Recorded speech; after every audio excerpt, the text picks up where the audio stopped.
Kita bahas Yola Juliana kan, yang merupakan ratu final, sering banget tampil di final walaupun beberapa kali kalah, terutama ketika ngebela. Intinya waktu itu kan Kameho sama Boy Arnes dan Fahri kalau nggak salah. Fahri juga lagi nggak fit. Ya benar sekali. Akhirnya kalah, ditambah juga ini yang jadi PR Prawira nanti di final tuh gimana penerimaan bola pertama mereka gitu loh. Karena kan kalau dari segi setter saya rasa berimbang ya.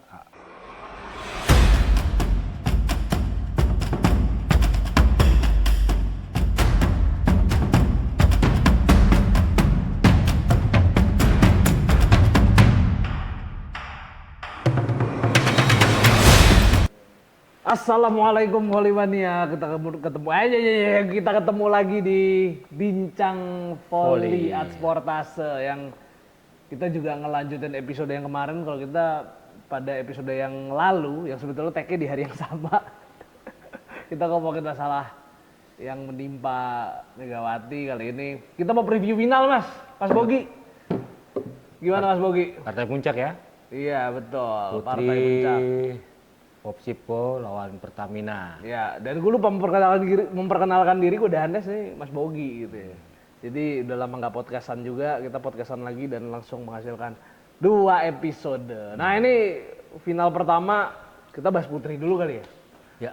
Karena yang kita bahas di akhir episode kemarin, kita bahas Yola Juliana kan, yang merupakan ratu final, sering banget tampil di final walaupun beberapa kali kalah, terutama ketika ngebela Pertamina ya. Benar di 2023 sekali. Kalah. 2024 juga kalah berarti 2 kali kalah. Jadi ini Popsipo gimana Mas? Jadi Popsipo kita harus akuin waktu sebelum atau pas di Final Four ini agak sedikit menurun ya.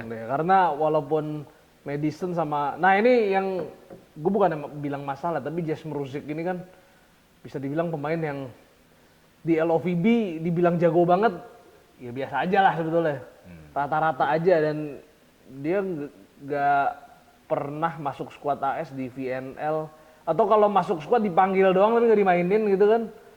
Sama di kejuaraan dunia dia juga nggak pernah main, jadi yaitu dia gantiin Neriman Ozoy gitu, yang merupakan legendanya Turki.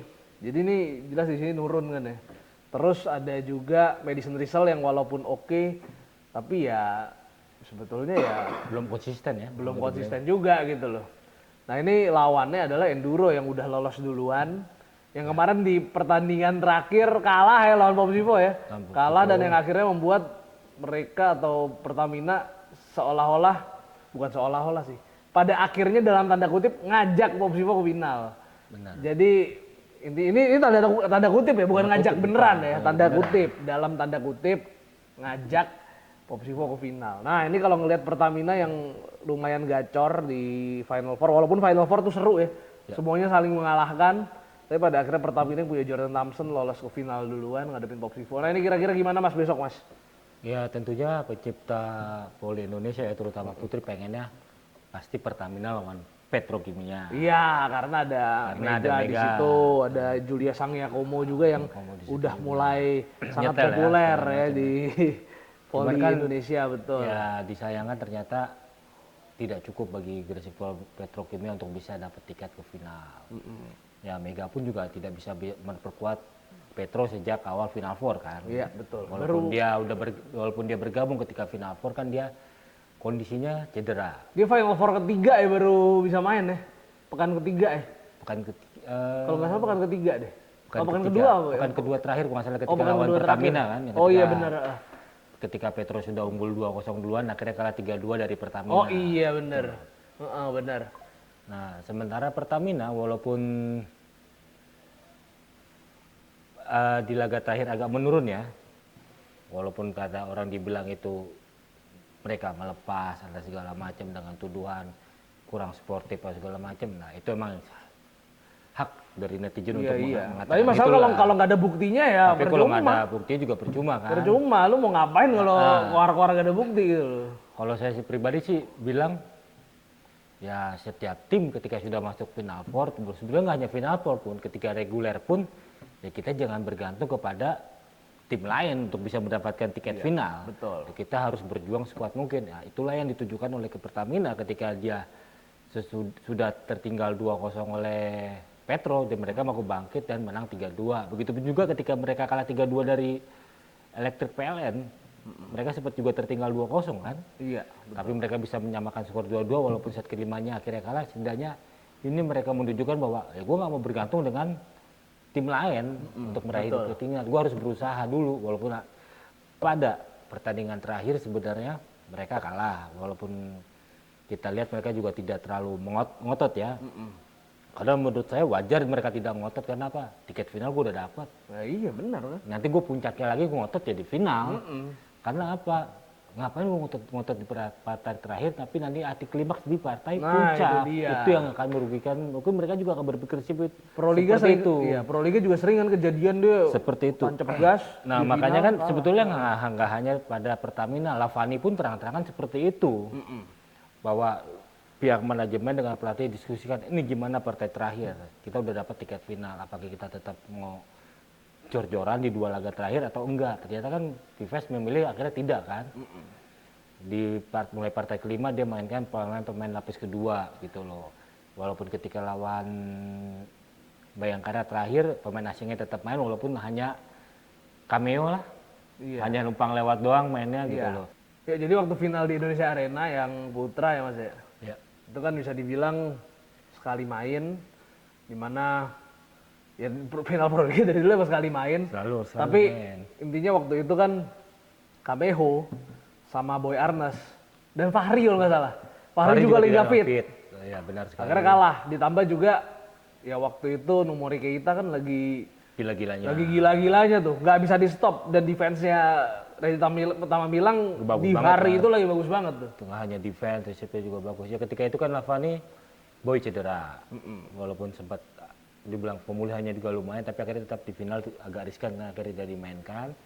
Terus Hamejo juga tidak dalam kondisi fit 100%. Fahri pun juga demikian. Bahkan ketika setelah final dia ngomong sama saya bilang, saya sebenarnya sudah berusaha Mas, sudah menambah porsi latihan ini segala macem. Cuman dia juga agak sedikit dalam tanda kutip bingung kenapa performa dia tidak naik-naik juga gitu loh. Ya mungkin apakah dia terlalu lelah ketika berbaik main di Bulgaria, masalah dia. Iya, dia baru main di Bulgaria kan. Nah, itulah makanya tidak wajar kalau misalnya ketika ada tim yang sudah mendapatkan tiket grand final, ketika itu sudah dipastikan di partai keempat atau kelima, dia tidak akan ngotot di partai terakhir. Dia udah nyantai. Dia udah nyantai karena bagi dia puncaknya di grand final. Nah, iya.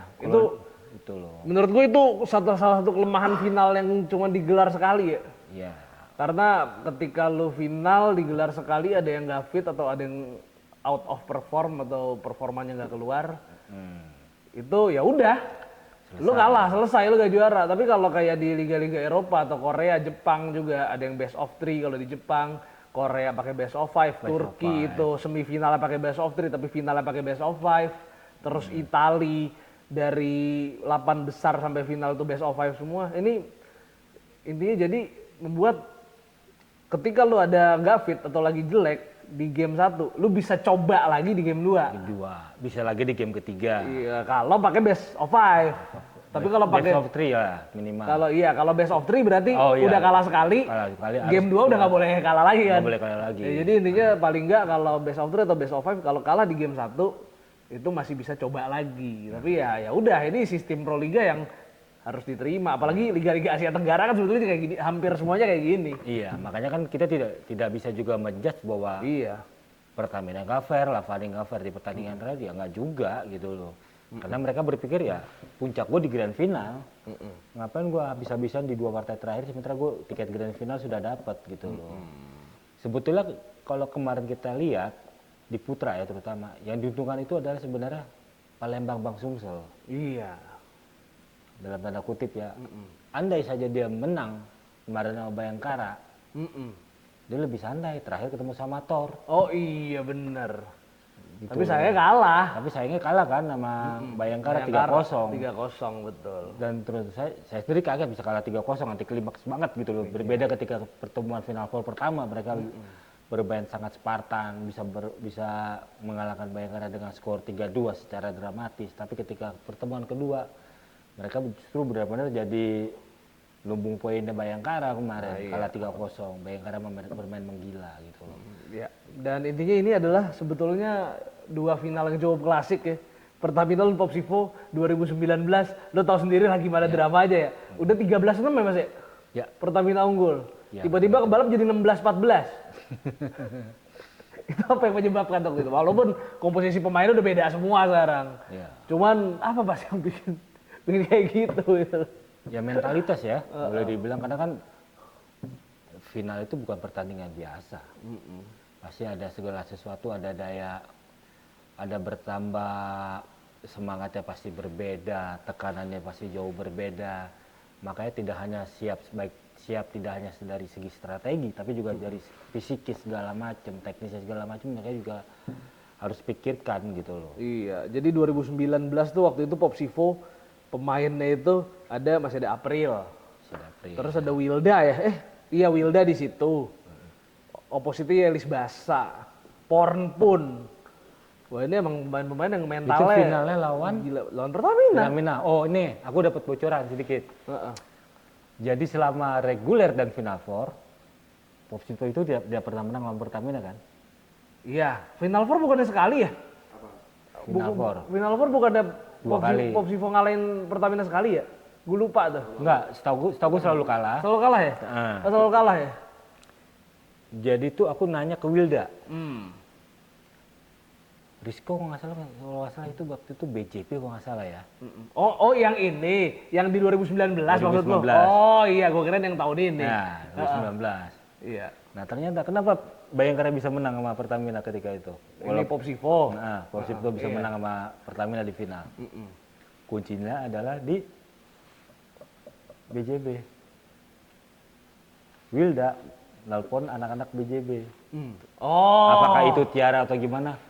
Kalau bisa lu bisa dapat udah denger ceritanya. 1 atau 2 set dari Pertamina, walaupun lu kalah lu bisa kalah aja 3-2. Bisa kalah sekian. Nah, mereka minta masukan dari anak BJB kalau nggak salah ketika itu gimana caranya ngalahin bisa mencuri set. Dari situlah mereka belajar itu untuk mengalahkan Pertamina. Makanya kan ketika Lavani tahun kemarin lawan Bayangkara, Lavani kan tidak terkalahkan kan? Iya. Nah, saya sempat juga nanyakan ke Coach Samsul waktu asisten, gimana nih Coach menjaga agar anak-anak tidak terlalu percaya diri di final. Selain karena Boy Adams juga belum pasti tampil, gimana untuk membentuk kepercayaan diri yang tinggi itu bisa jadi bumerang di final Bayangkara. Nah iya, jadi intinya yang terjadi di 2019 putri keulang di 2024 putra sebetulnya. Betulnya. Karena Bayangkara tidak pernah menang. Nggak pernah menang lawan Lavani di penyisian sama Final Four, dan kebetulan pelakunya adalah sama-sama tim milik Polri. Delalah begitu ya kan. Iya, makanya ketika bertemu di final ya kosong-kosong lagi. Siapa yang paling siap secara mental, secara fisik, secara ini bertanding, itulah mereka yang keluar sebagai pemenang. Nggak sembarangan gitu loh. Nah ini tadi sebetulnya gue belum ngebuka buat prediksi putra, tapi udah akhirnya ke-spill secara alami nih ya. Ya udah lu prediksi dulu deh Mas. Putri siapa, putra siapa? Prediksi lu aja nggak apa-apa buat lucu-lucuan ya kan. Putri sih 55-45 ya. Kalau memang Pertamina yang 55 siapa? Kalau Pertamina memang benar-benar ke dalam kondisi bagus sekali, seperti ketika mereka mengalahkan Gresik Petrokimia sesudah ada Megawati. Pertamina bisa menang. Itu 55 lah ya. 55-nya ke Pertamina, 45-nya ke Popsivo berarti.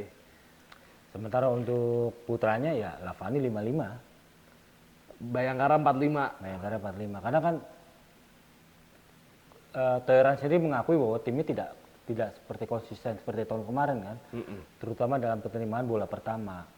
Ini yang menjadi selalu jadi PR mereka gitu loh. Baik Farhan, baik Agil, penerimaan bola pertama mereka juga tidak terlalu bagus kan. Tuh. Karena kan seperti ketika SEA Games saya mendapatkan ada waktu itu ada Farhan, ada Fahri, satu lagi Agil apa nggak salah kalau Agil ini. Nah dari ketiga ini yang paling lumayan risih pertamanya adalah Fahri. Fahri betul. Nah, ini yang jadi PR Prawira nanti di final tuh gimana penerimaan bola pertama mereka gitu loh. Karena kan kalau dari segi setter saya rasa berimbang ya.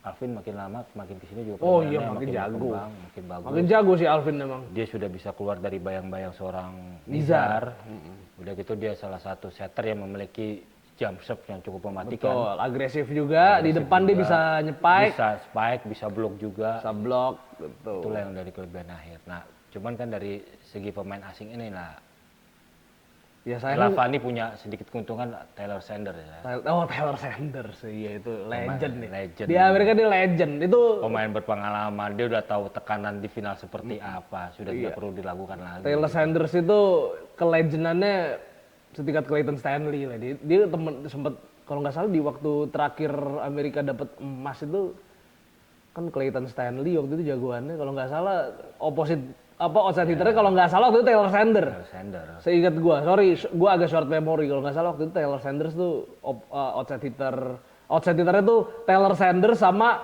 Matthew Anderson waktu itu. Bukan kok terakhir dapat emas sih waktu 2012 tuh Amerika dapat emas deh. Apa 2008 deh?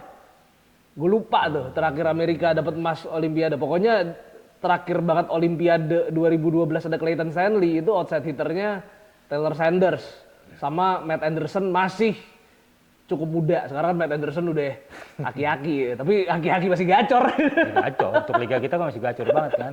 Nah inilah yang ditularkan oleh Taylor Sanders ke pemain-pemain lokalnya seperti ke Arnes, kepada Dio, kepada Malizi, kepada Hendra. Gimana cara mentalitas dia di lapangan harus ditularkan seperti itu gitu loh. Ya ada perang pemain asing dan juga perang pemain lokal, gimana kesiapan mereka gitu loh. Sama-sama memiliki dua middle blocker yang bagus. Di sana ada Yuda juga masih. Ya, tapi gue penasaran waktu Amerika emas tuh Taylor Sanders outside hitter inti bukan ya, benar ya. Gue penasaran ya, sorry Pak Produser ya, gue penasaran. Oh enggak, dia enggak, belum waktu itu dia enggak main di waktu terakhir emas tuh ya 2008. Dia tuh main di 2016 aja dia dipanggil Olimpiade perunggu. Waktu itu udah nggak ada Clayton juga, mainnya opposite waktu itu sih udah Matthew apa masih Clayton ya gue lupa. Berarti ketika itu ketika lawan Brazil lah, di finalnya Brazil kalah sama Amerika. Oh iya udah nggak ada ini waktu dapat perunggu tuh, waktu Taylor Sanders dapat perunggu 2016 itu udah nggak ada Clayton Stanley, udah pensiun. Matthew Anderson udah jadi opposite. Matthew Anderson yang sekarang main di Jirat, besok mau ke Liga Jepang sama Sakai Blazer tuh. Itu udah aki-aki masih gacor. Taylor Sanders juga walaupun udah berumur gacor juga. Apalagi main di Pro Liga kan. Iya kan boleh dibilang usia emasnya pemain voli itu 29 tahun ke atas ya. Kalau emang dia bisa jaga kondisi gitu loh. Nah itu makanya sekarang coba dilakukan refund. Lebih banyak main luar di Jepang segala macam kan. Karena fisiknya terjaga, kompetisinya panjang, segala macem. Dah, intinya begitu ya Mas ya. Udah berapa menit? Kameramen? 20. 22. Nah kalau prediksi dari gue sih, ya kalau salah gue minta maaf ya. Tapi prediksi dari gue kayaknya Pertamina akan mengalahkan Popsivo di final. Ya kalau prediksi gue meleset gue mohon maaf. Dan namanya juga prediksi kan? Namanya juga prediksi ya kan. Terus kalau buat putranya gue pilih Lavani. Soalnya gue jujur tahun lalu gue bener di putri. Gue bener Jakarta Bin akan juara. Karena lebih matang di mentalnya. Ya benar sekali. Jakarta Bin itu pemain pengalamannya lebih banyak daripada di PLN. kemarin. Terus tapi yang waktu tahun lalu yang gue takutnya adalah faktor Marina Markova. Tapi Marina Markova ya pernah gue bahas juga, Marina Markova receive-nya belum sebagus waktu di Pakit Bank sekarang. Receive-nya masih kemana-mana ya Mas ya, waktu itu ya. Belum kena sentuhan Giovanni Guidetti gitu. Masih kritik lah. Masih ya. Masih parah. Sekarang udah receive udah banyak jadi Mas kalau di Liga Turki. Tapi walaupun waktu dia main di Liga Champion Eropa langsung Kandici hancur juga sih receive-nya. Demam panggung mungkin dia, semifinal Liga Champion pertamanya dia kan. Iya, benar sekali. Terus untuk putranya gue pilih Lavani. Ya karena kita tahu Lavani materi pemainnya ya dua-duanya deep sebetulnya. Ya. Tapi Lavani sedikit lebih deep daripada Bayangkara. Ya udah itu dulu Volleyman-nya. Konten gua kali ini, sampai ketemu lagi di Bincang Volley episode berikutnya. Mudah-mudahan kita lebih konsisten lagi ya. Buat buat bikin konten, karena ya Bincang Volley udah sempet mati suri selama berapa Pak Produser? 8 bulan ya. 8 bulan. 8 bulan lah. Gue nunggu, walaupun gue juga sibuk, tapi gue udah nungguin lah sebetulnya callingan dari produser kapan ya buat Sportase. Baru sekarang lagi calling nih. Gue pikir gue udah digantiin, tapi kontennya nggak ada. Ini pun dadakan kan ya? Apa? Ini pun dadakan. Ya udah dah. Ya udah. Kita akan ketemu lagi untuk Bincang Volley Reborn berikutnya. See you.